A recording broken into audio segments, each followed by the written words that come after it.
Empezar con mi charla. Marlon, yo comparto, aquí, no, olvídalo. Déjame comparto mi pantalla y ya. ¿Pueden confirmarme si pueden ver mi pantalla? Sí, la vemos, Kevin. Ok, perfecto. Entonces, bueno, ahora sí, comenzando con la charla. Esta charla está basada en una serie de trabajos, una de las primeras series de trabajos que estamos haciendo en colaboración acá en la Universidad de Montreal con uno de nuestros colegas, el profesor Jean-Pierre Gassot. Es el pionero en una de estas teorías con estos mecanismos de cuantización. Y bueno, a los que estén interesados en dar una revisión exhaustiva al manuscrito, pues aquí pueden encontrar la referencia en Los Álamos. Es de acceso abierto, como ustedes sabrán. Y bueno, el artículo está actualmente en refereo, pero la versión que tenemos en Los Álamos es básicamente la versión que se mandó a publicar. Entonces, bueno, la formulación es un tanto matemática, pero bueno, dado que supongo que nuestra audiencia están en su mayoría estudiantes, voy a hacer más énfasis en las nociones físicas acerca de estos mecanismos de cuantización. Voy a cubrir de forma somera algunos de los aspectos matemáticos, pero sí voy a hacer énfasis en la parte física, en las condiciones físicas que requerimos para estudiar estos mecanismos de cuantización. Entonces, bueno, el outline, la guía de mi charla, bueno, básicamente voy a empezar dando una motivación, espero motivarlos y que algunos de los estudiantes pues, capten algún interés en estos temas que, nuevamente, esto es un tema abierto de investigación. Hay mucha gente a lo largo del mundo trabajando en esto, tratando de encontrar una respuesta a estos problemas abiertos de la mecánica cuántica. Es precisamente uno de los problemas en los fundamentos de la teoría. Luego voy a describir de forma breve el mecanismo de cuantización del que vamos a trabajar. Voy a explicar a qué me refiero con cuantización, porque ahora estoy hablando tal vez en forma un poco ambigua, pero luego daré algunos detalles. Luego discutiremos uno de los resultados que nos llamó mucho la atención en este trabajo y bueno, en este paper con Jean-Pierre descubrimos que existe una estructura matemática que nos permite reformular la teoría cuántica y encontrar un nivel intermedio entre un modelo cuántico y un modelo clásico. Sabemos que usualmente estos dos mundos están completamente desconexos, pero encontramos en esta formulación que llamamos retratos semiclásicos un mundo intermedio entre estas dos formulaciones. Y esto es algo que generaliza resultados previos publicados por algunos autores y es uno de los resultados más remarcables de nuestra contribución. Luego, para ejemplificar todo este aparato matemático, voy a discutir algunos ejemplos, como un ejemplo concreto, un problema muy interesante desde el punto de vista de la teoría cuántica, que son los sistemas de masa variable, y en particular geometría restringida. Y cabe mencionar que geometría restringida es uno de los problemas más complicados en la formulación de la teoría cuántica. Y estoy hablando, ni siquiera estoy hablando de teoría cuántica relativista o teoría cuántica de campo, estoy hablando de teoría cuántica no relativista, o mejor dicho, teoría cuántica en la relatividad galileana. Entonces, vamos a discutir este problema en particular, que ha sido nuevamente un problema durante muchos años, y vamos a ver que aquí tenemos una forma un tanto simpática para poder abordar estos problemas. Y luego, bueno, pretendo discutir algunas conclusiones y perspectivas de nuestro trabajo. Entonces, bueno, nuevamente, tal vez la pregunta más esencial que algunos de los estudiantes estarán haciendo ahora es, bueno, ¿a qué me refiero con cuantización? ¿Y por qué es un problema? ¿Y por qué necesitamos un mecanismo de cuantización? Ciertamente, de un punto de vista histórico, la teoría cuántica tiene aproximadamente 100 años desde su fundación. Los indicios de la teoría cuántica pues, se remontan desde inicios del siglo pasado, 1905, con la introducción de los cuantos, dada por Max Planck, luego por el entendimiento del efecto fotoeléctrico por Albert Einstein, trabajo que le valió el Nobel en física, y luego por la formulación de la teoría, de dos formulaciones de la teoría cuántica de forma independiente. La escuela de Copenhague, Dinamarca, liderada por Niels Bohr, lo que se le conocía en su entonces la formulación matricial, y por otro lado Schrödinger, en su formulación de ecuación de onda. Entonces, en ese entonces, estas dos formulaciones parecían cosas completamente diferentes. Pero no fue hasta que se estableció un aparato matemático robusto para la teoría, dada por von Neumann y su estudiante Hilbert, en el cual entendimos cuál era el lenguaje apropiado, o mejor dicho, cuál es un lenguaje más general y apropiado para describir la teoría cuántica. Y gracias a eso entendimos que las dos formulaciones previamente comenté son completamente equivalentes. Uno de los problemas que surgen a través de esta conexión es ¿cómo describimos un sistema cuántico? Nosotros sabemos mecánica clásica. Mecánica clásica, el mundo macroscópico es lo que nosotros interactuamos todo el día, es lo que nosotros vemos. Desde el momento que yo dejo, por ejemplo, caer mi teléfono, interactúa bajo el efecto de la gravedad, describimos a través de las ecuaciones de Newton, son lo suficientemente precisas para obtener la dinámica. Este es el mundo macroscópico clásico del que nosotros conocemos y tenemos aparatos robustos matemáticos para poder describirla. Pero sigue siendo un problema abierto y no es del todo claro cómo hacemos una transición de este modelo clásico a un modelo cuántico. No es claro cómo se definen, cómo podemos hacer esta transición. Entonces, esto es a lo que nosotros nos referimos como un mecanismo de cuantización. ¿Cómo tomamos un modelo clásico y cómo lo transportamos al lenguaje de la mecánica cuántica? Aquí voy a recalcar nuevamente, a lo largo de toda la charla voy a hablar de mecánica cuántica bajo la relatividad galiana, o sea, mecánica cuántica no relativista, como se le llama usualmente en los libros de texto. Entonces, lo que vamos a discutir es cuáles son los problemas para empezar al formular la teoría, a cuantizar los sistemas clásicos y de qué forma podemos resolver algunos de estos problemas. Voy a aclarar algo desde ahorita y bueno, es algo, nuevamente sigue siendo un problema abierto en la física y es, no existe una regla fundamental o general que nos diga cómo debemos de cuantizar los sistemas clásicos. No hay. Tenemos muchas reglas y cada una corresponde a problemas físicos concretos, pero no conocemos a ciencia cierta cómo debemos de abordar este problema en general. Como discutimos con mi colega Jean-Pierre, no existe una cuantización, Dios como le llama, que nos permita agarrar cualquier sistema clásico y obtener invariantemente el modelo cuántico equivalente. Entonces, para ejemplificar esto, voy a compartir este artículo. Estuve revisando en la literatura el fin de semana y me llamó mucho la atención este artículo publicado en los 80s. Bueno, como les comento, esto es un problema ya viejo.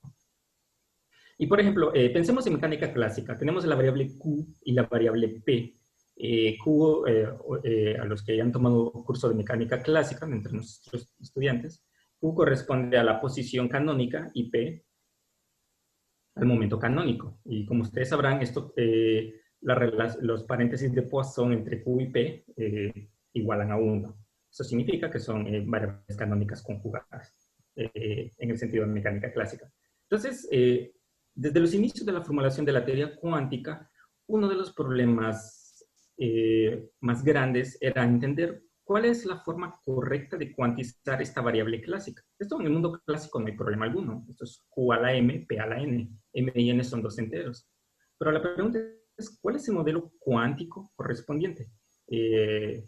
Como sabrán, la mecánica cuántica está formulada en teoría en base de operadores lineales y los operadores asociados a la posición y momento son Q gorrito y P gorrito. Pero Q gorrito y P gorrito no conmutan, es decir, Q por P es diferente de P por Q. Entonces, en cambio, en mecánica clásica, estas cantidades conmutan, entonces son completamente independientes. La pregunta es, ¿cómo hacemos esta transición? Bueno, desde los inicios de la formulación cuántica se estableció una primera regla de cuantización, que es la regla de simetrización. A los que ya toman un curso de mecánica cuántica, yo creo que ya están familiarizados con esta regla, y es básicamente simetrizar los operadores. Si tenemos esto, la versión cuántica es simplemente Q a la M, P a la N, y su adjunto conjugado, que es P a la N, Q a la N. Esto se hace para que el operador sea autoadjunto. Usualmente en la formulación de la teoría cuántica, bueno, desde los tiempos de von Neumann, la formulación de los operadores se hace a través de operadores lineales autoadjuntos. Pero bueno, en tiempos modernos se ha entendido de que realmente esta condición, si bien es suficiente, no es necesaria. Podemos removerla. Y bueno, es algo que vamos a discutir en el curso corto que vamos a llevar a cabo a lo largo de la semana. Así que no lo vamos a tocar por el momento. Luego, Weil introdujo una regla un tanto diferente de cuantización, que básicamente él dijo, bueno, no hay por qué asumir que la versión cuántica de este operador debe de ser una regla simetrizada. Puede corresponder a una combinación convexa de operadores, en el espacio de operadores lineales, dado por esta forma, con pesos determinados por coeficientes binomiales, que Perdón, les dan... Kevin. sí, perdón.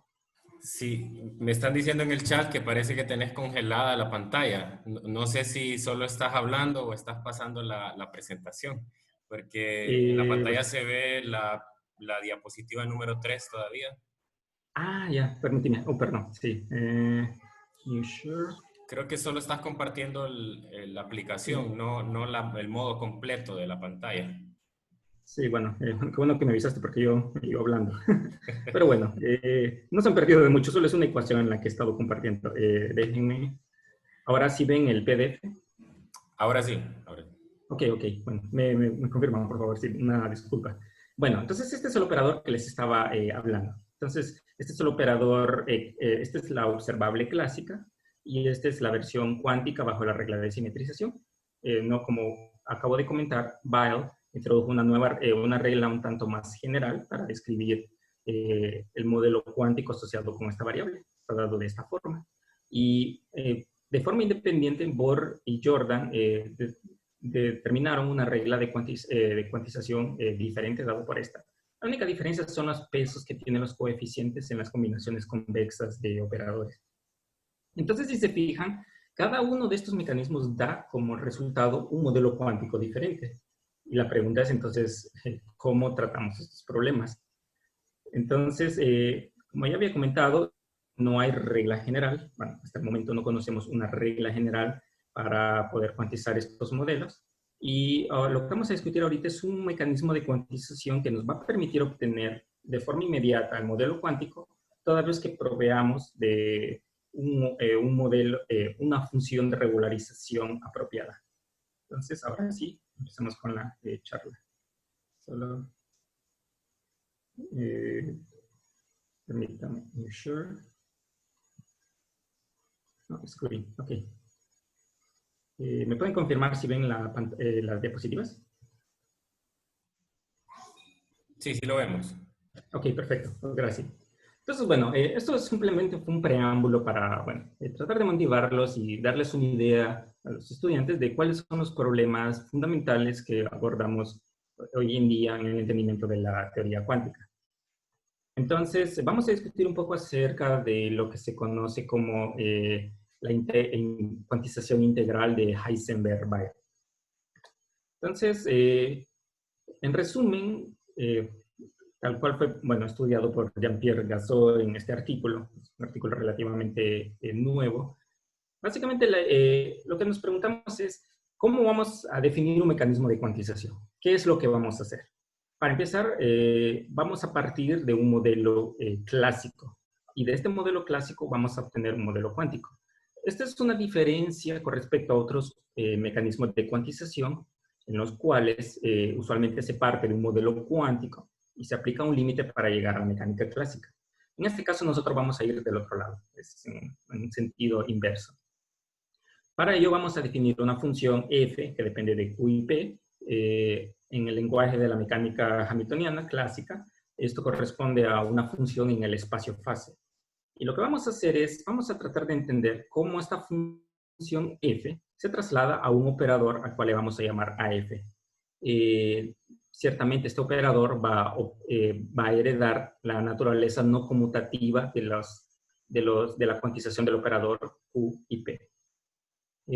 Antes de seguir, solo para dar otro ejemplo concreto, los que han revisado, ya tomado un curso de mecánica cuántica, sabrán de la regla básica, que se conoce como la regla de cuantización de Dirac, la cual básicamente consiste en tomar Q y ponerle un gorrito, por decirlo de forma pictórica, lo cual significa cambiar Q por un operador Q gorrito y cambiar P por un operador P gorrito. Esa es la regla de cuantización de Dirac y es tal que la relación de conmutación entre Q y P es igual a I h barra, siendo h barra la constante de Planck. Entonces, vamos a ver a lo largo de toda la discusión de este formalismo que este caso de Dirac es un caso muy particular de lo que podemos obtener a través de la cuantización integral.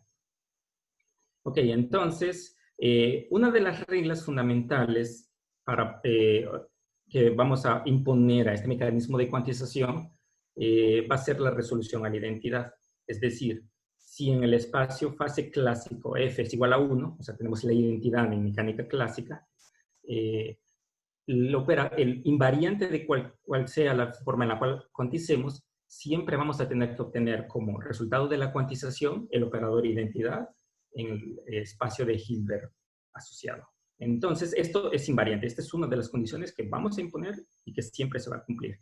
Otra de las condiciones que se tiene que cumplir invariantemente es que la cuantización de solo de f de qp igual a q, o sea, la posición, tiene que ser igual al operador q más una constante. Y esta constante es usualmente una constante irrelevante. Obedece a la invariancia galileana. De igual forma, P que cuantizar a P gorrito más una constante, donde esa constante nuevamente puede fijarse igual a 0, simplemente por la invariancia galileana del sistema. Aquí voy a recalcar algo y, bueno, como ustedes sabrán, las leyes de la mecánica clásica son invariantes en marcos de referencias inerciales, lo cual significa invariancia galileana en mecánica clásica. La ecuación de Schrödinger no relativista también es invariante de transformaciones galileanas. Lo único que hereda son fases globales, ni siquiera son fases geométricas, son fases globales.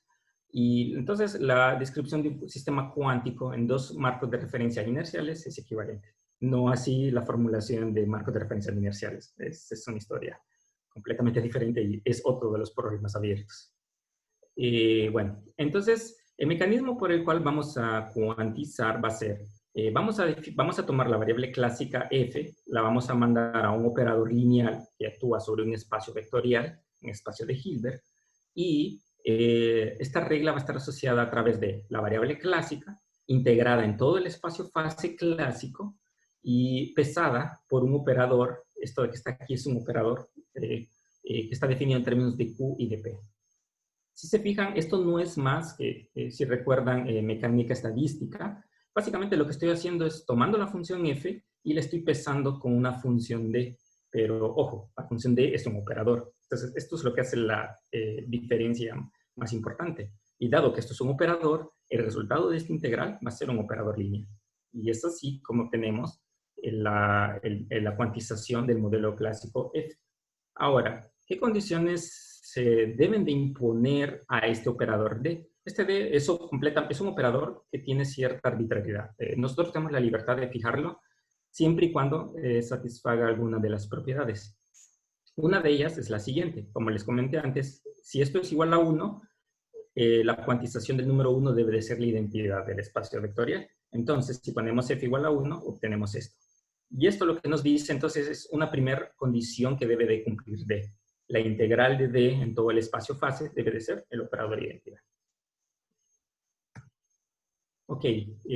Bueno, por cierto, si hay dudas o alguien tiene algún comentario o algo no queda claro, por favor me dicen y bueno, me detengo para aclarar algunos puntos que no estén claros. Ok, siguiendo. Ya vimos cuál es una de las primeras condiciones. Ahora la segunda condición, como les comenté y como ustedes sabrán, hablemos acá de física, mecánica clásica y mecánica cuántica no relativista. Como ya comenté, ambas son invariantes en marcos de referencia inerciales, lo que significa invarianzas galileanas. Insisto en esto porque este es un ingrediente esencial en el mecanismo. Entonces, una de las condiciones que vamos a imponer en nuestro mecanismo de cuantización es que las traslaciones en el espacio-fase deben de estar definidas en traslaciones espaciales en el espacio clásico, aquí, por ejemplo, en F. deben de estar traducidas en el lenguaje cuántico a través de transformaciones unitarias. ¿Por qué transformaciones unitarias? Las transformaciones unitarias preservan la norma. Entonces, esto nos provee de una regla de invariancia en el lenguaje cuántico. Por lo tanto, una de las condiciones que tiene que cumplir nuestro mecanismo de cuantización es f, por ejemplo, si tengo una función f de qp, inicialmente f de qp, la traslación de este operador f de qp debe de estar dado por una regla de esta naturaleza.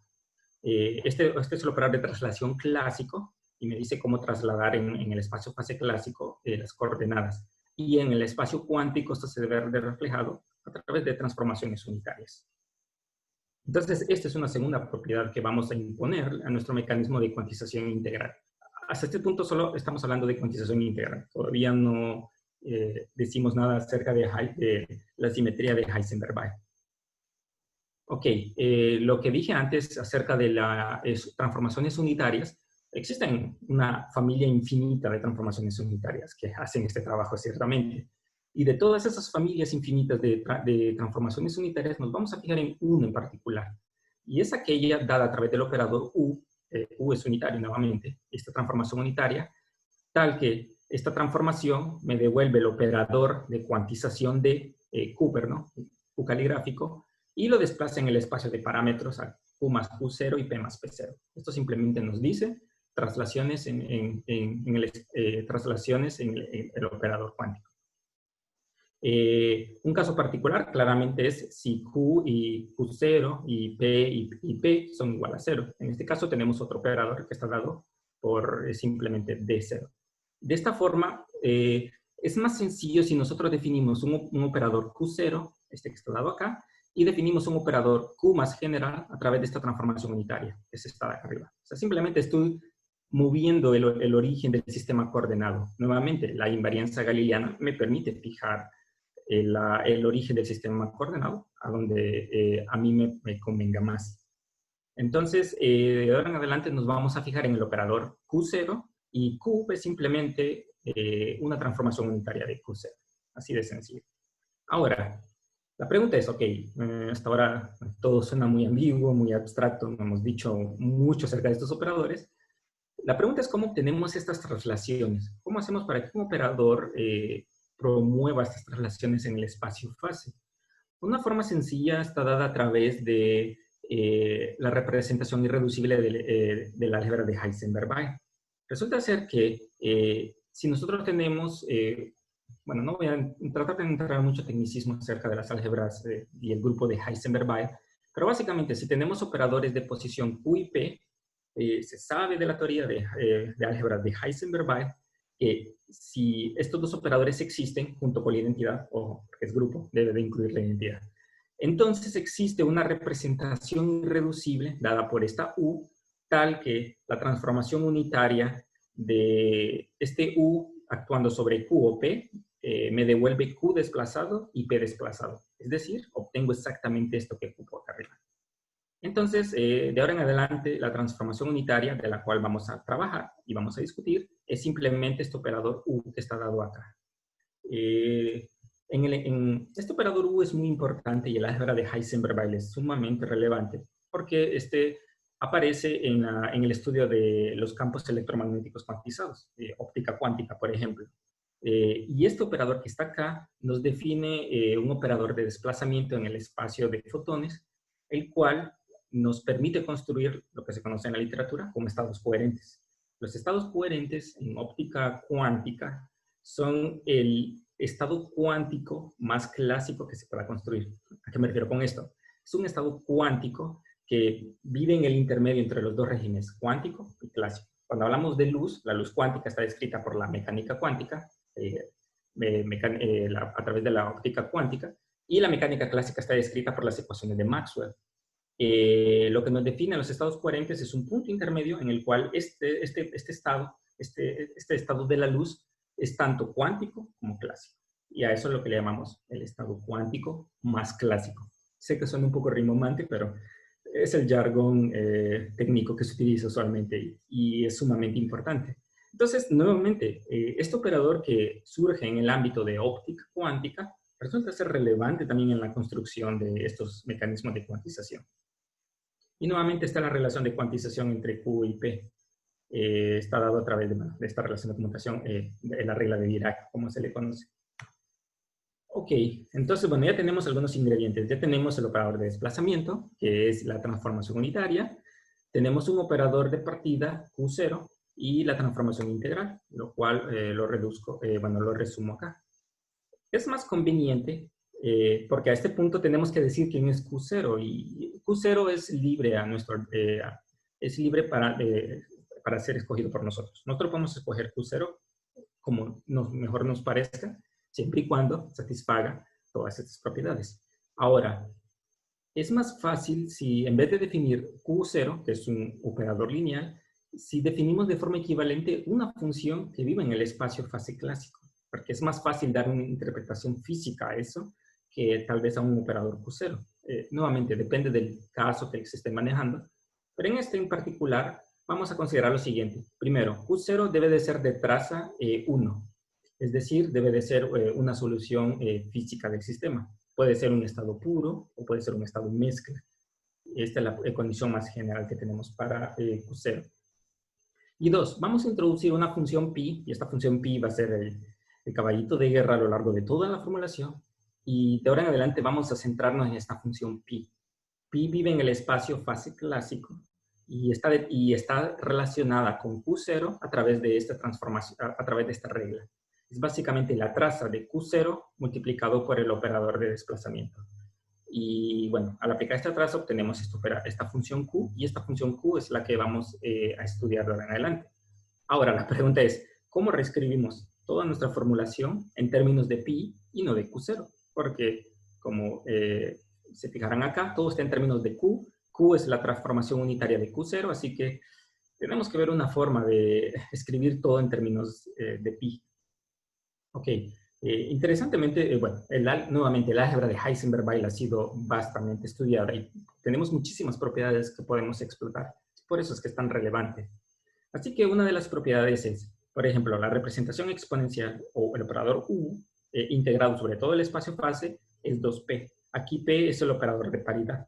Si actúo p, por ejemplo, la transformación unitaria de p sobre el operador q me devuelve menos q, y la transformación unitaria de p sobre el otro p, que sería la cuantización de p, me devuelve nuevamente p con el signo cambiado. Otra propiedad interesante es la delta que la traza de U me devuelve una delta de Dirac. Esta es una distribución y bueno, esta es otra propiedad que podemos explotar. Entonces, después de hacer algunos cálculos y utilizando todas estas propiedades, es posible escribir Q0 a través de esta regla. Entonces, podemos definir pi y a través de pi calcular Q0 y con Q0 proseguir con el mecanismo de cuantización. Pero nuevamente sigue siendo un poco tedioso tener que estar calculando intermediamente este Q0. En algunos casos, especialmente en los que estudiamos, Q0 es un dolor de cabeza. Así que bueno, vamos a buscar una solución alterna para tener que prescindir de este Q0. Ok, una condición para pi. Nuevamente, vemos que aquí tenemos... nuevamente, pi juega el papel de una función de distribución. Si ustedes, nuevamente haciendo la conexión con mecánica clásica, parece ser que Q0 es una especie de promedio en el espacio fase del operador de desplazamiento U pesado a través de pi. Pero hay una diferencia muy importante, y es que pi no es necesariamente una función de peso, porque pi puede ser negativa, o incluso pi puede ser no normalizable.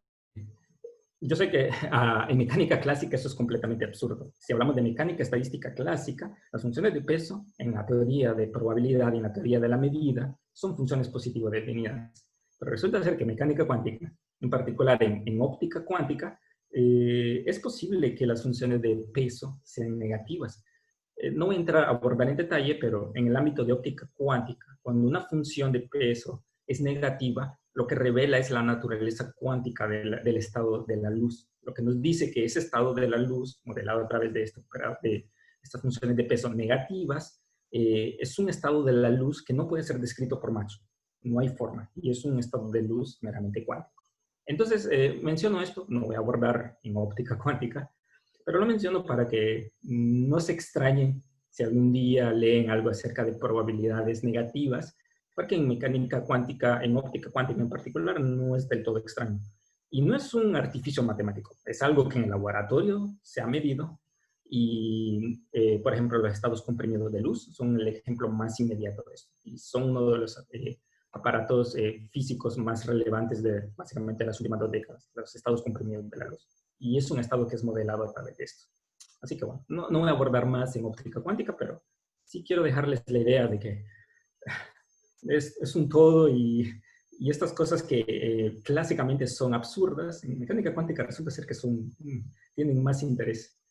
En fin, ahora, una de las reglas invariantes del mecanismo de cuantización es que la delta de Dirac al cuantizarse debe de devolverme el operador Q0 y la delta de Dirac desplazada me tiene que devolver el operador Q desplazado en P0 y Q0. Esto ya lo discutí antes.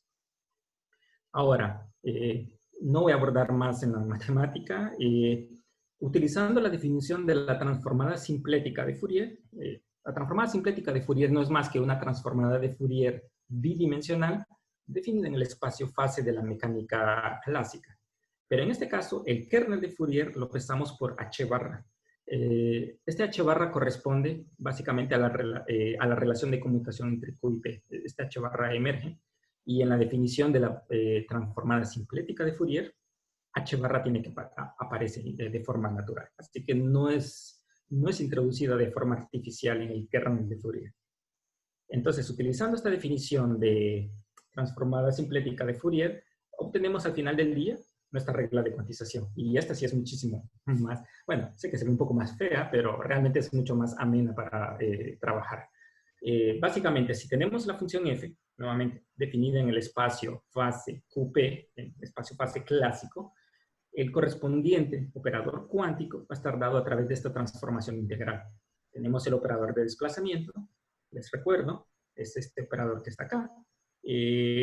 Tenemos la transformada simplética inversa de Fourier, el gorrito es la transformada simplética inversa. Ustedes saben de Fourier, la transformada inversa simplemente cambia el kernel de Fourier, cambia un signo. Entonces, es simplemente eso. La transformada simplética de la función clásica y pesada por la función pi. Nótese que nosotros lo que proveemos es el modelo clásico que queremos cuantizar, o sea, f, y la regla de cuantización va a estar completamente dictada por pi. De esta forma, si damos un pi único, vamos a obtener un operador cuántico único. Y esta es una de las condiciones que requerimos. No nos podemos dar el lujo de arbitrariedades, de que una misma función pi nos dé dos modelos cuánticos diferentes. Una vez que fijamos pi, el operador cuántico está completamente definido. Entonces, perdón, esta va a ser la regla de cuantización con la que vamos a trabajar y vamos a ver que esto nos permite resolver problemas, en particular discontinuidades en los modelos clásicos y en particular uno de los problemas más complicados de la mecánica cuántica es el problema de geometría restringida. Ahora, resultados generales. No voy a abordar en toda la matemática, pero sí quiero resaltar los siguientes. Al inicio les comenté que invariante de la regla de cuantización debe de cumplirse una serie de propiedades. Y nuevamente, en general, sin decir nada acerca de pi, es fácil de demostrar que si esta f es igual a q, o sea, la posición canónica clásica, la contraparte cuántica es simplemente el operador de posición q más un desplazamiento. O sea, recuperamos la cuantización canónica. Este C0 es nuevamente un desplazamiento, lo podemos fijar igual a 0, dependiendo de algunas propiedades a la frontera, condiciones a la frontera en pi, o simplemente por transformaciones galianas, esta C0 se puede absorber, así que no es del todo relevante. Nuevamente, la cuantización de P nos devuelve el operador P, y la relación de conmutación se cumple. Entonces, vemos que en general, para cualquier función pi que escojamos, recuperamos la regla de cuantización, la relación de cuantización dada por Dirac. Entonces, vemos que, bueno, nuestro mecanismo de cuantización va por buen camino. Ahora, ¿qué pasa si cuantizamos P cuadrado? Si cuantizamos P cuadrado, obtenemos este operador cuántico. Y nuevamente, E1 y E0 son constantes arbitrarias y dependen en su totalidad de la elección de pi. Ahora, uno de los resultados interesantes es, ok, dirán ustedes, bueno, estamos obteniendo polinomios, o sea, ¿cuál es la relevancia? Bueno, una de las cosas importantes es, ¿qué pasa si cuantizamos Q por P? Este es uno de los problemas. Cuando queremos cuantizar un producto de posición y momento, porque en mecánica clásica ellos conmutan, pero en mecánica cuántica ellos no conmutan, entonces no es claro cómo debemos de proceder. Vemos acá que de la regla de cuantización lo que vamos a obtener invariantemente va a ser el operador de posición Q, el operador de momento P, que están dados acá arriba, y una constante arbitraria.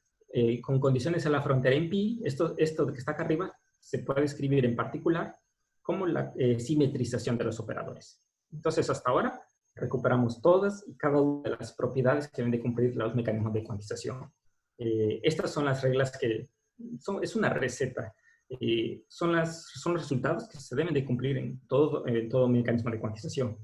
Pero lo que sigue después de esto no siempre es lo mismo. Y es aquí donde empiezan a surgir algunas diferencias. Perdón.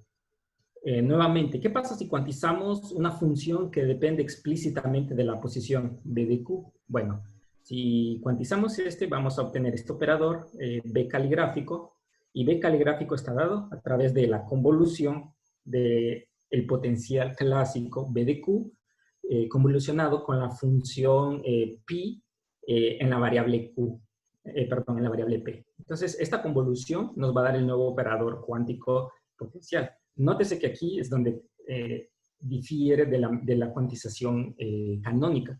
En los libros de texto, utilizando la cuantización canónica, cuando cuantizamos un potencial, B de Q igual a Q cuadrado, por ejemplo, oscilador armónico. ¿Qué es lo que hacemos? Simplemente le ponemos al Q le ponemos un gorrito y decimos, bueno, el potencial cuántico es Q gorrito cuadrado. Átomo de hidrógeno, 1 sobre Q. Bueno, más la barrera centrífuga, igual, cuantizada, solo agregando gorritos. Y así sucesivamente. Aquí vemos una de las reglas, aquí vemos una de las diferencias más remarcables, y es que ya no es tan inmediato como solo agregarle gorritos a las variables clásicas. Ya tenemos una estructura un poco más sofisticada. Y esta transformada de Fourier es tan importante porque es la que nos permite regularizar las singularidades en los potenciales. Lo vamos a ver más adelante. Solo para remarcar, esta F caligráfica, a diferencia de la F caligráfica S de antes, esta es simplemente la transformada de Fourier unidimensional, la que todos conocemos de toda la vida. Entonces, si queremos recuperar los resultados clásicos, una forma inmediata de fijar pi es decir, bueno, pi igual a 1. ¿No? Si ustedes recordarán, yo les dije que pi no necesariamente tiene que ser una distribución, puede ser no normalizable. Y este es el claro ejemplo, pi es no normalizable. Si ustedes integran esta pi en todo el espacio-fase, esto diverge. Entonces es un claro ejemplo de que pi no necesariamente debe ser normalizable. Bueno, si escogemos pi de esta forma, el operador Q0 es simplemente 2 veces el operador de paridad, y lo que obtenemos es la integral, la cuantización integral de Weyl-Heisenberg, o, como se conoce usualmente en la literatura, la cuantización canónica. Es decir, un potencial clásico de esta forma es simplemente el potencial sustituyendo las funciones por el operador. Lo mismo para una función arbitraria de momento. Nótese que aquí no hay combinaciones de Q y P. O sea, esto es válido siempre y cuando Q dependa, esta función sea independiente de P y esta sea independiente de Q. Y obtenemos, de esta forma, recuperamos la cuantización canónica. Pero, pues, pi es completamente arbitraria y podemos escogerla como mejor nos convenga. Una forma adicional es esta, por ejemplo. Es la que se conoce como la cuantización de Bohr-Jordan. Esta es, si ustedes notan acá, esta función es normalizable, pero no es negativa. Esta función es oscilante y tiene regiones negativas. O sea, no en el sentido clásico de la teoría de la medida, no es una función de peso, pero nuevamente sirve para nuestros objetivos, y con esta función recuperamos la cuantización de Bohr-Jordan. Entonces, aquí quiero enfatizar de cómo vamos, de esta formulación general, cómo vamos recuperando por pedacitos los mecanismos conocidos de cuantización. Y ahora sí, entonces, ya que pudimos recuperar los resultados bien conocidos, pues podemos explorar cosas o mecanismos de cuantización un poco más exóticos. Para ello, podemos introducir un operador Q que esté dado como un estado puro. Esto que está aquí es una diada, este es un estado puro. Sí es un estado cuántico, normalizable, mejor dicho, normalizado. Y de esta forma, haciendo un par de cálculos, no voy a indagar en toda la matemática, la función pi está dada a través de esta forma. Entonces, si damos un estado cuántico, psi, podemos obtener pi, y con pi obtener el kernel de la cuantización Q0. En particular, una de las cosas que nosotros introdujimos en este paper es, ¿qué pasa si utilizamos como una función, como una solución semilla en el mecanismo de cuantización? ¿Qué pasa si utilizamos un estado comprimido de la luz, el vacío comprimido en particular, que está dado de esta forma? En representación de coordenadas, un estado comprimido es básicamente este que está acá. Nosotros introdujimos esto no por ocio, sino porque previamente Clauder, en sus mecanismos de cuantización avanzada, él introdujo la cuantización de estados coherentes. Lo voy a discutir brevemente en las siguientes diapositivas.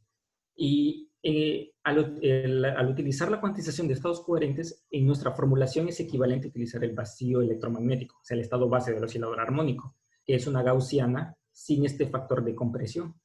Y lo que obtiene Clauder en esta formulación es, obtiene un mecanismo de cuantización. Nosotros aquí lo que hacemos es introducir este estado comprimido de la luz para obtener un poco más de generalidad en el mecanismo de cuantización, y más adelante vamos a ver cuáles son las diferencias que obtenemos con respecto a los resultados de Clauder. En particular, el estado comprimido de este de aquí es el vacío electromagnético, o el estado base del oscilador armónico, y esto que está acá es el estado comprimido de la luz, el vacío comprimido. Aquí tenemos estos parámetros, no voy a indagar mucho en esto porque ya casi no hay mucho tiempo. Bueno, después de hacer unas cuentas, lo que obtenemos como resultado es esta función pi. Tenemos una gaussiana en Q, una gaussiana en P, y este término que mezcla Q y P. Vamos a ver más adelante que esto es lo que nos permite, este término que está aquí, que es un término de acoplamiento, nos permite obtener unos modelos cuánticos más exóticos que los que se obtienen a través de la cuantización de estados coherentes de Clauder. Entonces, nuevamente, el caso de Clauder se recupera cuando fijamos eta igual a 0, obtenemos esta gaussiana que es separable, y adicionalmente si imponemos L y P igual a raíz de 2, recuperamos Clauder. Pero en general, si trabajamos con esta función semilla que introdujimos en nuestro paper, obtenemos un mecanismo mucho más, una función y un mecanismo mucho más general. Ahora sí, uno de los resultados más interesantes que obtuvimos en este paper es a lo que le denominamos los modelos semiclásicos. Bueno, no voy a indagar mucho en la matemática, pero lo que sí quiero remarcar en el formalismo semiclásico es lo siguiente. Clauder, en su formulación, hizo la siguiente observación. En mecánica clásica, la ley dinámica de formulación hamiltoniana o lagrangiana se puede determinar a través de la variación estacionaria de este funcional que se conoce como la acción. Al hacer eso, con condiciones a la frontera muy concretas, se recuperan las ecuaciones canónicas de movimiento, formalismo hamiltoniano. Lo que Clauder nota en su trabajo es que si nosotros cuantizamos el hamiltoniano clásico, utilizando la cuantización canónica, y si calculamos un promedio de esta acción, de la ecuación de Schrödinger, en la base de estados coherentes, ojo, aquí son unos estados muy concretos, estados coherentes. Si hacemos esto, Clauder se da cuenta de que él se recupera una especie de mecánica clásica en términos de valores esperados. Pero nótese aquí que tenemos dos condiciones, cuantización canónica y estados coherentes. Y bueno, Clauder nota que de aquí él puede recuperar, bueno, que de esta variación obtiene las ecuaciones de movimiento y de esta variación obtiene la ecuación de Schrödinger.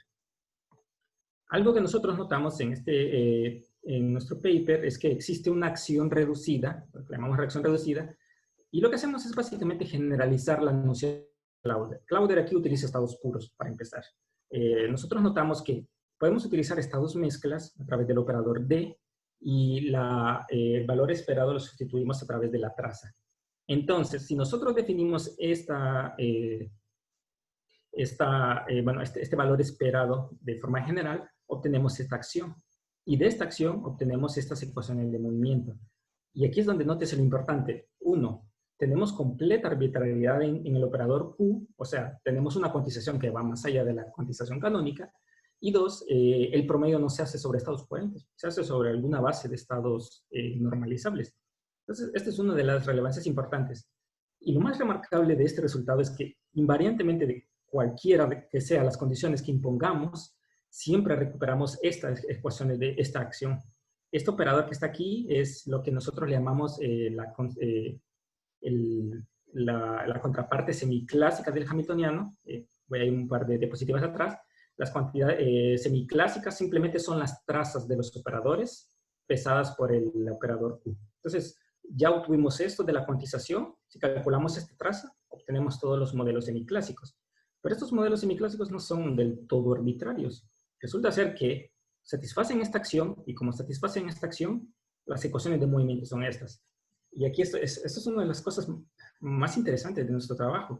Y es que resulta ser que, nuevamente, tenemos mecánica clásica, mecánica cuántica. Lo que hacemos con estos valores esperados es encontrar un punto intermedio entre las dos, y este punto intermedio, a lo que nosotros llamamos mecánica clásica, semiclásica, resulta ser que satisface las ecuaciones de movimiento de Hamilton, que están acá. Y esto nosotros lo sabemos hacer de mecánica clásica. Así que podemos buscar una formulación de la teoría cuántica, que le llamamos un modelo semiclásico, en términos de mecánica clásica. Y hay algo más interesante. Este hamiltoniano depende explícitamente de H barra. Entonces es como un modelo clásico en el cual H barra no es despreciable. O sea, los efectos de H barra del mecanismo de cuantización siguen estando presentes. Y es a eso a lo que le llamamos formulación semiclásica del mecanismo de cuantización. Ups, perdón. No sé cómo se borra eso. Bueno, hay que se quede. Entonces, ya que tenemos todo nuestro aparato, ya vimos toda la teoría general, tenemos una forma para generar mecánica clásica, mecánica semiclásica. Entonces, ahora pues probemos con algunos modelos de juguete. Podemos definir la geometría restringida a través de la acción de estos, a través de la definición de esta función. Es una función Heaviside, básicamente, una función escalón unitario, definida en un intervalo finito. Q pertenece a un intervalo finito. Entonces, básicamente lo que hace esto es restringir el dominio. Si inicialmente el dominio son todos los reales en la posición, esta función lo que hace es acotarla en un intervalo abierto E. Y de esta forma, si tenemos un hamiltoniano de esta índole, la contraparte acotada está dada de esta forma. Y esta masa, está dada a través de esta forma, y vemos claramente que la masa está acotada. De hecho, adquiere dos singularidades. Ahora, esta es una forma para inducir la geometría restringida en mecánica clásica. Y dada nuestro mecanismo de cuantización, esto nos genera un modelo cuántico sin ningún problema. No tenemos que lidiar con extensiones autoadjuntas de los operadores cuánticos, etc. Todo se hereda automático del mecanismo de cuantización. Y este es uno de los resultados relevantes del mecanismo. No tenemos que lidiar con todos estos dolores de cabeza. Ahora, propongamos un modelo, en nuestro paper propusimos un modelo que está asociado con la familia de osciladores no lineales introducidos en 9, y es básicamente un modelo PDM. Por PDM me refiero a Position Dependent Mass. Básicamente lo que significa es un hamiltoniano clásico, este que está aquí, con un oscilador armónico acá, un potencial tipo oscilador, en el cual la masa depende de la posición. A eso se refiere con masa dependiente de la posición. Y en particular le damos a la masa una forma de esta índole. Nótese que fuera del intervalo AB la masa es negativa, o sea, es una masa no física. Para resolver el problema de este hamiltoniano, multiplicamos la función, esta función escalón, y obtenemos un hamiltoniano truncado. Así, dentro del dominio, este hamiltoniano es completamente físico y evitamos los problemas de obtener masas negativas y cosas así. El potencial que estamos modelando es básicamente este. Es el oscilador armónico, pero lo truncamos en 1 y 5, por ejemplo. Y nótese que aquí tenemos un desplazamiento. Lo que hacemos aquí es jugar con el desplazamiento. Y clásicamente, esta es la masa. Entonces, la masa tiene dos singularidades. No es de extrañar que en modelos PDM obtengamos masas que converjan a dos singularidades, o incluso a una singularidad. Entonces, tenemos, este es el modelo clásico.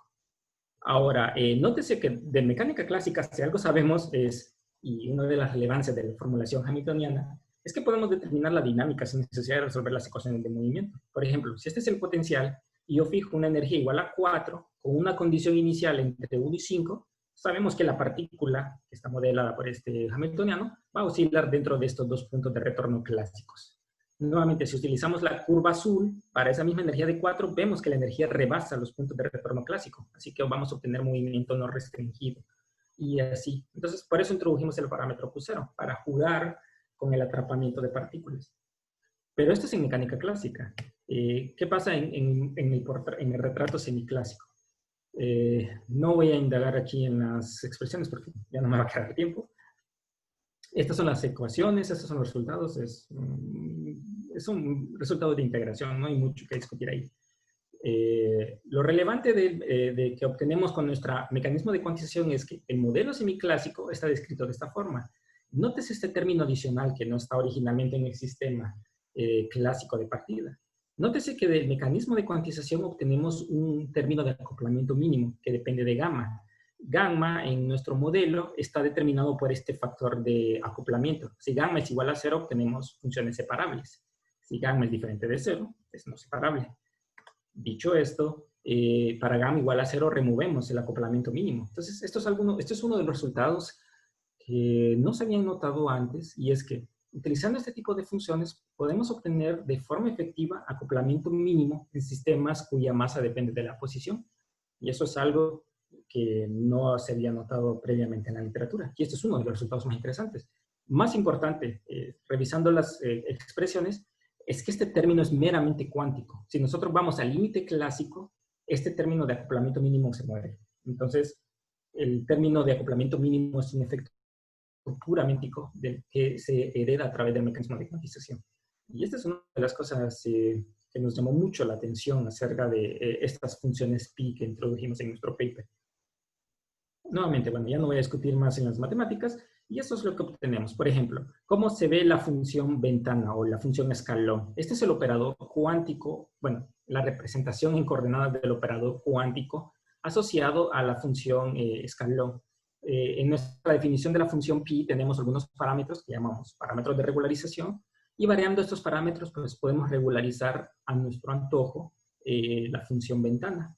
De igual forma podemos regularizar la función masa y el potencial. Si ustedes recuerdan, el potencial clásico está dado de esta forma. El potencial semiclásico y el potencial cuántico. El potencial cuántico es completamente equivalente a este. Son ligeras las diferencias. Están dados de esta forma. Entonces vemos que estamos suavizando las discontinuidades que el modelo clásico tenía. Entonces, estos son los este es un nuevo potencial que vamos a obtener en el modelo semiclásico y cuántico. Y este es el nuevo perfil de la masa. Vemos que la partícula ahora es capaz de escapar las singularidades que había inicialmente en 1 y 5. Y esto es porque, uno, pues estamos regularizando todas estas singularidades. Entonces, ahora, como les había comentado antes, una de las ventajas de la formulación semiclásica es que tenemos la formulación hamiltoniana. Y con la formulación hamiltoniana podemos hacer todo lo que sabemos hacer con mecánica clásica a nivel cuántico. Y una de estas cosas es espacio-espacio. Podemos obtener la dinámica de este sistema sin resolver una ecuación diferencial, simplemente estudiando el espacio-fase. Y este es el comportamiento que obtenemos de modelo semiclásico, ojo, aquí es semiclásico, para los potenciales que describí acá. El potencial negro, verde, azul, perdón, y rojo. Están descritos por estas tres curvas. Vemos que tenemos en el espacio-fase QP, tenemos trayectorias cerradas para algunos niveles de energía, como es de esperarse, y tenemos que la partícula, para ciertas energías, tiende a pegarse a las paredes, paredes determinadas por las singularidades de la masa. Entonces, a este punto podemos jugar, dependiendo de la energía que tenga el sistema, con la dinámica de la partícula. Podemos predecir la dinámica semiclásica de este modelo. Nuevamente, aquí es simplemente qué pasa si movemos las condiciones iniciales, y hay un punto en el cual el confinamiento clásico es confinamiento semiclásico, perdón, es completamente imposible.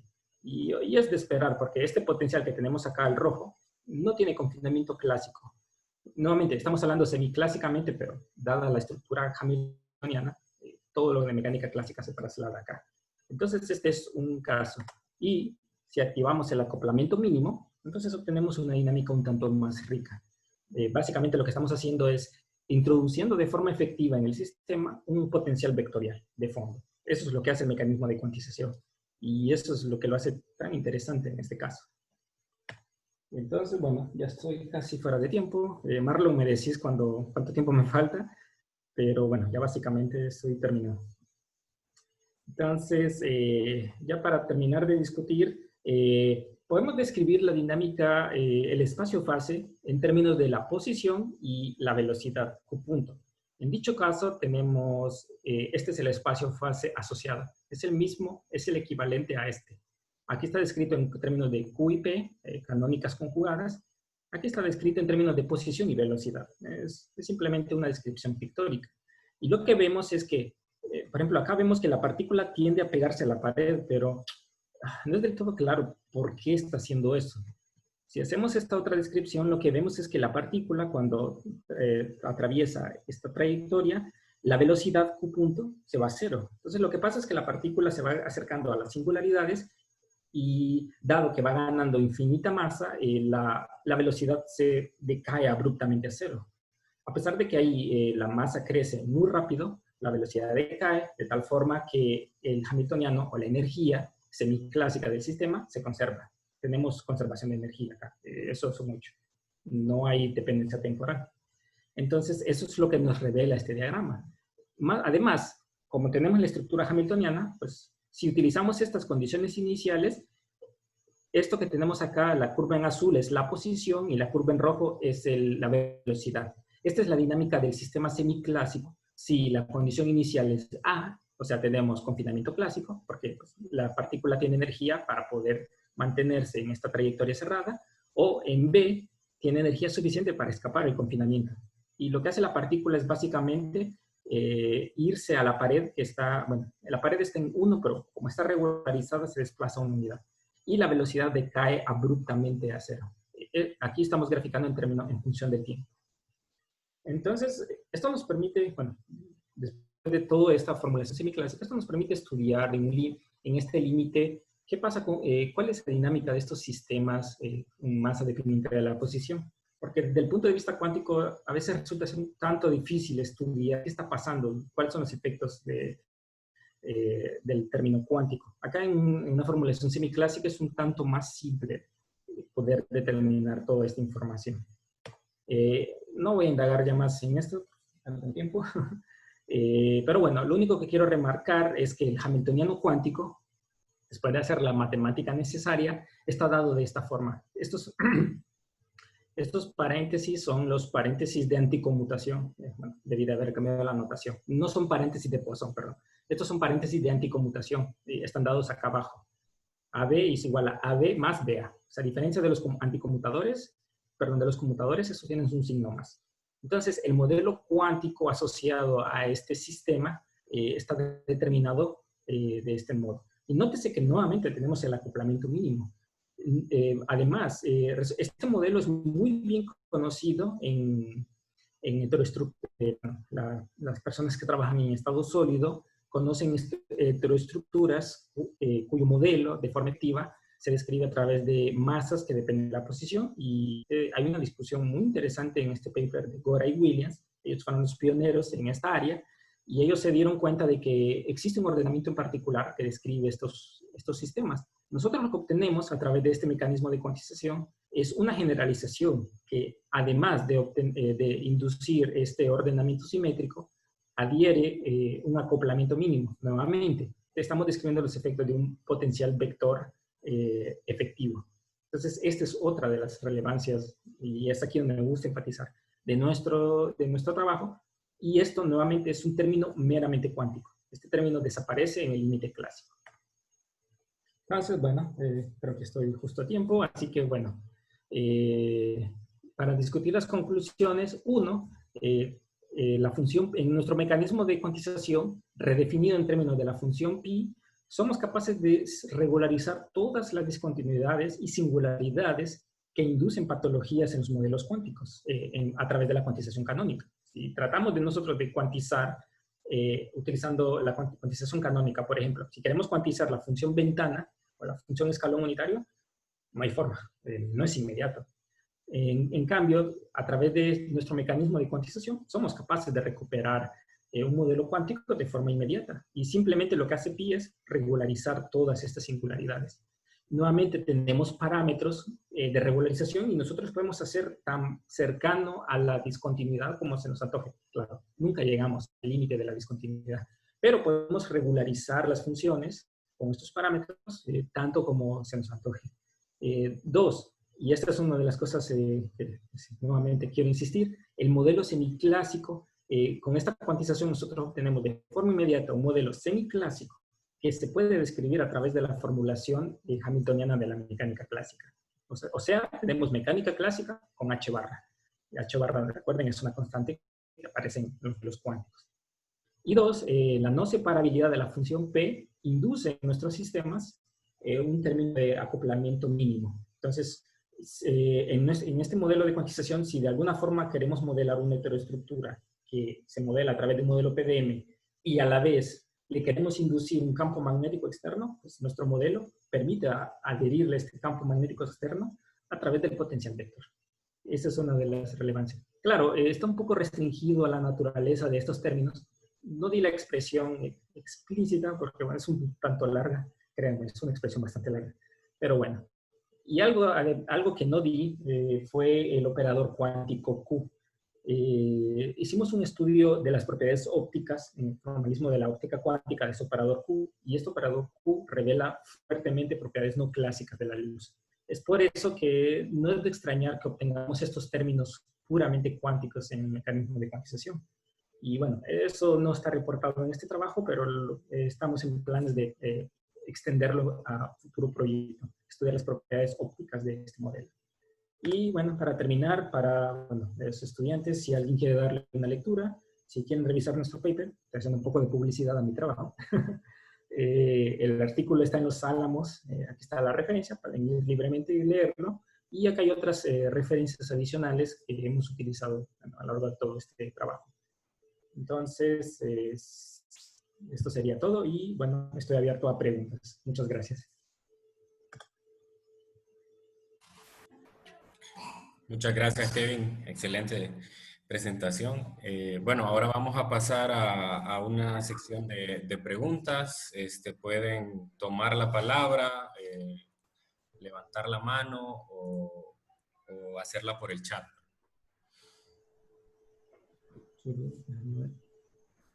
¿Cómo me salgo? Bueno.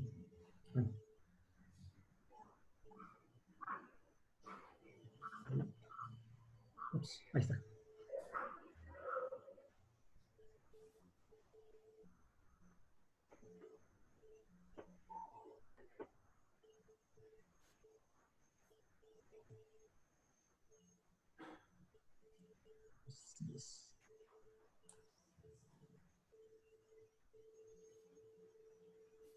Kevin, ¿se escucha? Sí, le escuchamos, Brian. Hola Kevin, te habla Brian. Muchas gracias por esta bonita plática. Muchas felicidades. Gracias. Tengo un par de preguntas así ingenuas. Ajá, adelante. Con este nuevo mecanismo de cuantización que ustedes están presentando, ¿les aparecen también divergencias? ¿Cómo las remueven o hacen algo equivalente a ordenamiento normal de la cuantización canónica que se hace en teorías cuánticas relativistas? ¿Les aparecen esos problemas? Sí, bueno, para dirigir eso, estas singularidades realmente lo que se están haciendo es regularizarse. De hecho, inicialmente, por ejemplo, la masa, y creo que fui un poco descuidado al respecto. Ciertamente el modelo clásico tiene esta singularidad, pero el modelo cuántico no la tiene per se, porque realmente esto se extiende hasta infinito. Pero de forma local podemos modelar esto. Bueno, las singularidades las podemos modelar a través de este término. Pero si graficas esto, por ejemplo, de menos infinito más infinito, vas a ver que esto sigue y sigue y sigue. Así que realmente lo que estamos haciendo es esta singularidad que está rígida, la estamos regularizando. Y si hacemos un estudio local, entonces básicamente tenemos una muy buena aproximación de lo que sería la contraparte clásica, pero regularizada. Esa es la relevancia de esta regularización. Y lo otro fue con respecto al ordenamiento normal. De hecho, sí, aquí presentamos el ordenamiento de Biot. Cambiando la función pi, podemos obtener el ordenamiento normal, simétrico, antisimétrico, Born-Jordan, etc. O sea, todo depende de la elección de pi. Así que sí, ciertamente lo podemos recuperar. Y la otra consulta, muchas gracias, Kevin, es, por ejemplo, ¿pueden agregar efectos relativistas o tomar en cuenta spin también con estas técnicas? Sí, esto es algo, de hecho, estuve platicando con Jean-Pierre. Y sí, hay mucho, justo ahora estamos centrados en la parte relativista galileana, llamémosle. Porque hay muchísimo por estudiar solo en este caso. Por ejemplo, Jean-Pierre ha publicado trabajos con cuantización en el anillo. ¿Qué pasa si tenemos un sistema clásico definido en el anillo? ¿Cómo cuantizamos en un anillo? Es algo que no es inmediato. Pero hablando con Jean-Pierre, él considera de que se puede extender al régimen relativista, pero hay que cambiar un ingrediente básico. Nosotros utilizamos como punto de partida la invarianza galileana. Entonces, si queremos obtener un modelo relativista, vamos a tener que utilizar las invarianzas de Lorentz, que, como sabes, es la invarianza relativista en el sentido de Einstein, en la relatividad exponencial de Einstein. Entonces, esa sería la generalización, pero justo ahora no se ha hecho. De hecho, por eso es que el tema sigue estando abierto, porque el primer artículo fue publicado en el 2018 y solo en la parte no relativista mucha gente está trabajando en esto, incluyendo... Lo pregunto porque es bien interesante ese resultado de la masa que depende de la posición, que dices que es puramente cuántica, porque se me hace muy análogo a cuando uno hace cálculos perturbativos y salen las correcciones a un loop de las masas, que también se ven cómo funciona, ¿no? Entonces, podría ser alguna conexión. Ah, interesante. Sí, de hecho, entre los modelos físicos que asociamos con estos términos de masa son heteroestructuras. Por ejemplo, tenés un arreglo periódico de látices y tenés un electrón viajando a través de ello. Entonces, hay algunas heteroestructuras que de forma efectiva, o sea, tenés esa interacción de muchos cuerpos, pero de forma efectiva puedes modelar todo este sistema como un hamiltoniano de una partícula con masa que depende de la posición. O sea, y esos son modelos que se han hecho en los 80s. Pero yo no sabía de esto que me dijiste, de estas correcciones de loops. Es algo que definitivamente valdría la pena echarle un ojo para proveer un poco más de física a estos modelos. Pero sí, gracias por la referencia. Le voy a echar un ojo. No, gracias a ti. Y ya le doy chance a los más chicos que pregunten sin pena, cualquier cosa. Sí, sí, solo quiero remarcar algo, y es que Clauder, en su formulación, que como comenté acá, es un caso particular. Clauder, en su libro de cuantización, mecanismo de cuantización mejorada, sí, así le llama, por aquí anda, bueno, por ahí debe andar, él definió, él presume, yo no he revisado la parte del libro, pero él presume de que todos los problemas de singularidades en renormalización de grupos con su teoría de cuantización se resuelven. Nuevamente, yo no he revisado las cuentas que él hace, pero en la introducción él vende su mecanismo de esta forma. Entonces es algo que todavía falta más a futuro. ¿Qué pasa en el caso relativista y en la teoría cuántica de campos? O sea, ¿qué cosas o qué beneficios podemos obtener de esta regularización? Nuevamente, o sea, hay mucho. Mi punto aquí es a los estudiantes, o sea, si alguien quiere incursionar en estos temas, hay muchísimo en lo cual pueden trabajar. Y son trending topic actualmente en la comunidad científica. Así que bueno, solo era una observación. Así que si alguien más tiene alguna pregunta. Otro comentario, si hay tiempo en el curso que vamos a tener a lo largo de la semana, vamos a discutir algo de sistemas PDM. Depende si queda tiempo. No sé si alguien más tiene preguntas. Bueno, entonces puedo hacer una última yo. Algo que por ejemplo, si yo trato de cuantizar todo esto que tú haces, supongamos que no sabemos las técnicas que ustedes están desarrollando, y le aplico las técnicas de integrales de camino de Feynman, ¿qué tan diferente es a esto? Con la técnica de caminos, la verdad no estoy seguro cómo podríamos proceder. No estoy del todo seguro si está implícito en la definición de la acción, porque cuando estamos aquí, bueno, nuevamente comenté todos los detalles temáticos de esta minimización, pero aquí en particular Clauder. Clauder lo que hace es, al promediar, bueno, en mecánica clásica lo que hacemos es fijar dos puntos, ¿no? Q0, Q a tiempo cero y a un tiempo t. Y minimizamos estos dos puntos diciendo que las variaciones son cero.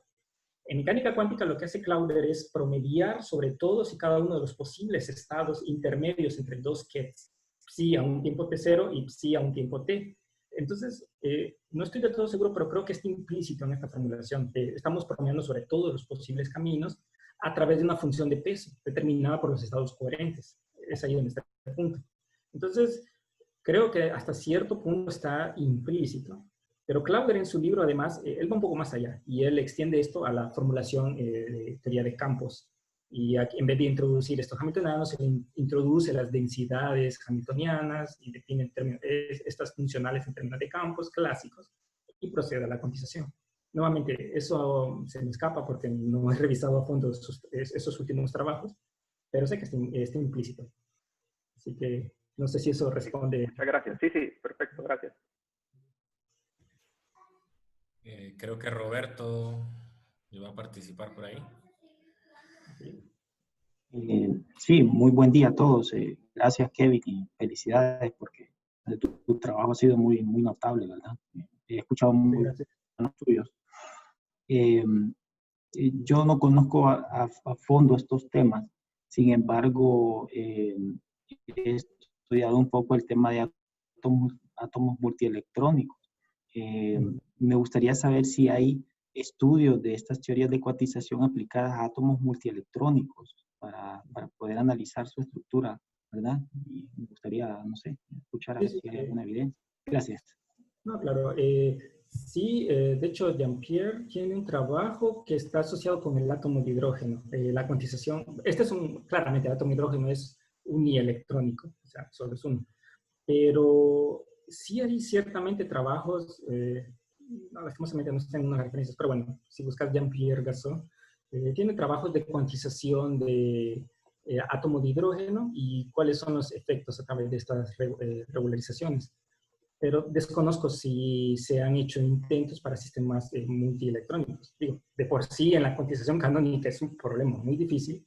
No me quiero imaginar con estos mecanismos. La pregunta al final sería, ¿por qué querríamos introducir esta cuantización para sistemas multielectrónicos? O sea, dependería mucho de, por ejemplo, si tenés estos sistemas multielectrónicos en un fondo, tenés de fondo alguna interacción. Entonces, ahí tal vez sí, ciertamente podría ser relevante. Pero de otra forma, creo que con la cuantización canónica debería de ser suficiente estos sistemas multielectrónicos. Pero sí, no me imagino las complejidades. Yo sé que eso es con las aproximaciones de Oppenheimer y todo eso es un dolor de cabeza lidiar con esos sistemas.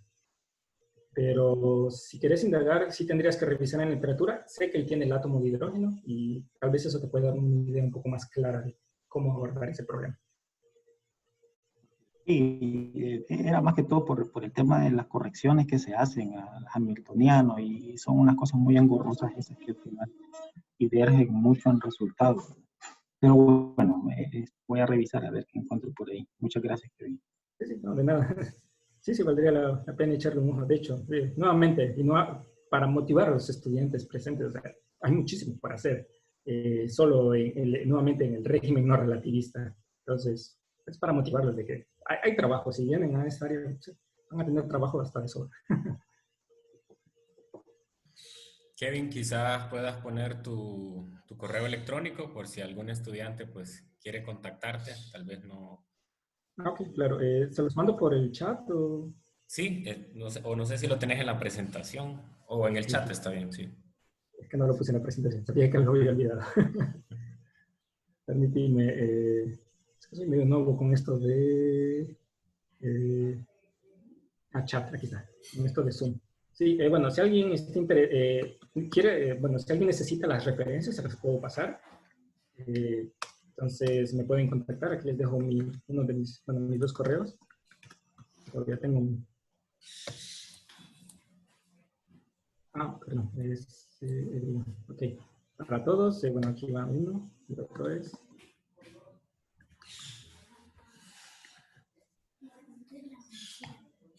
Bueno, ¿alguien está interesado en el tema o quiere referencias al respecto? Por favor, pueden contactarme. Con mucho gusto les brindaré información. Bueno, entonces si alguien tiene preguntas, pues cerramos aquí. Bueno, agradecerte, Kevin, por esta plática, ¿verdad? felicitarte por tu trabajo y bueno, los estudiantes que estén interesados en este tema, pues ahí está el contacto, ¿verdad? Por si quieren ahondar un poco más en esto.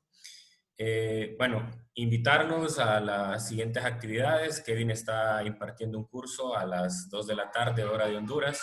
Entonces, si los que están inscritos, pues nos encontramos ahí a las 2 de la tarde. Y también a las 4, pues tenemos una mesa redonda de enseñanza de la física. Así que, bueno, gracias a todos y pues nos encontramos más tarde.